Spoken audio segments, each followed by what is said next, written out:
In this video, we'll talk about multiplication and division of integers. So before we start, kung di ka pa nakasubscribe, alam mo na ang gagawin. So ano pang hinihintay natin? Let the solving begin. Multiplication and division of integers. So when we multiplying or dividing two integers, there are two things that we need to remember or we need to consider. Okay, first, when the two integers have the same sign, meaning pareho silang positive or pareho silang negative, the answer is always positive. Okay? Second, when the two integers have different signs. So, meaning it's either yung isa positive, tapos yung isa negative, or yung isa negative, or yung isa positive. Okay, so kapag ganun ang case, the answer is always negative. Okay. Example number 1.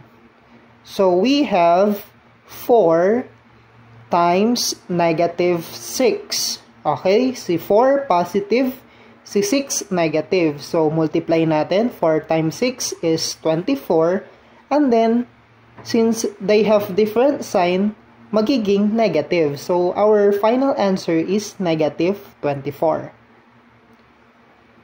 Okay, number 2. Number 2, negative 14 times negative 10. So since they are both negative, so parehong negative, so multiply natin sila. 14 times 10 is 140. And then positive siya kasi pareho silang negative. They have the same sign. And then, number 3. 3, positive 3 times positive 9. So, since parehong positive, so 3 times 9 is 27. And then, positive yan kasi they are both positive. Okay, next. Number 4.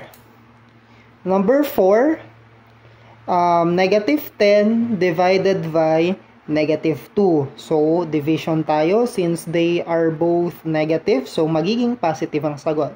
So, negative 10 divided by 2 is positive 5. Next, number 5, 24 divided by negative 8. So, we can see here that 24 is positive and 8 is negative. So, the answer will be negative. So, 24 divided by negative 8 is negative 3. And then, number 6, 55 divided by negative 11. So, positive again and then negative. So, the answer is negative. So, 55 divided by 11 is equal to negative 5. Okay, now it's your turn. So, we have 2 items here that you need to answer. Okay, first, number 1, we have 24 times negative 5. Then, number 2, we have negative 180 divided by negative 18. Okay? So, just leave your answers in the comment section.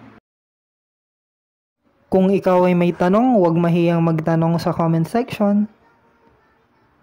So that's all for this video. Tandaan, kung gusto mong matuto, like and subscribe to my channel at mag-explore kasama ni Math Explorer.